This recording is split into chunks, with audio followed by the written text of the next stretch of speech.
The A9F is a fantastic TV because it's an OLED TV. Hi, my name is Michael. I'm a senior staff writer at Reviewed, and I recently reviewed the Sony A9F OLED TV. OLED TVs are sort of considered the gold standard right now, and the reason for that is because of contrast. OLED displays are capable of getting very, very dark. Every single individual pixel can sort of illuminate itself without affecting the pixels around it. I mean, everything else looks better with really good contrast, and OLED displays are the best in the business when it comes to contrast. It doesn't get as bright as some of the other high-end TVs we've reviewed.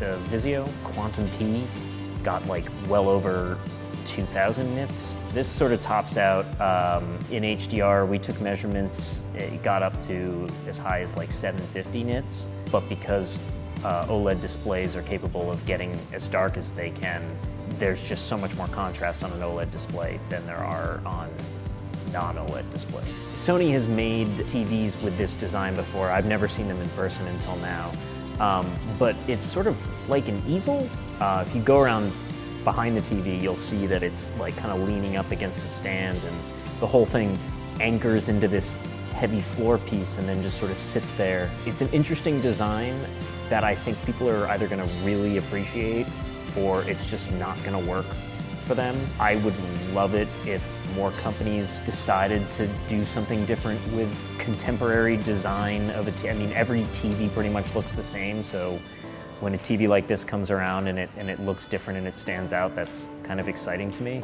The design of this TV is unlike anything else I've seen, but it's not for everybody. It sounds good. The speakers, you don't see the speakers. The speakers are actually behind the panel. I think they're in this piece right here, housed in the TV, so you can't see any speakers. It just looks like a box. Okay, so I'm gonna level with you. I don't know how the sound works at all, but I've been told the sound comes from the screen. So, if I had to choose one thing that I really don't enjoy about the A9F, it's the TV's software. Navigating the menus on the A9F is confusing. The main menu button on the remote, as far as I can tell, says Action Menu. And when you hit Action Menu, it pulls up sort of a secondary list of menu shortcuts that lead you to the full menu. The remote control looks like it's from 1998. It's a big, chunky, cluttered remote with confusing button labels. Just to compare it to another OLED, I feel like LG's OLED TVs are friendlier, more approachable, more traditional from a design standpoint. Their software is bubbly and friendly and kind of point and click.